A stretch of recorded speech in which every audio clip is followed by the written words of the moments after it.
প্রস্তুত আছে?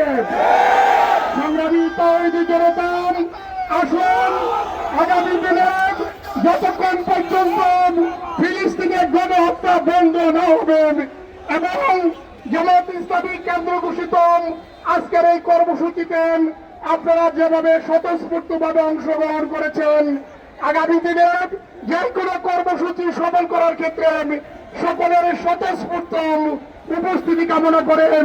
সবাইকে আন্তরিক ধন্যবাদ জানিয়ে আজকের মতো আমরা আমাদের কর্মসূচি এখানেই শেষ করছি।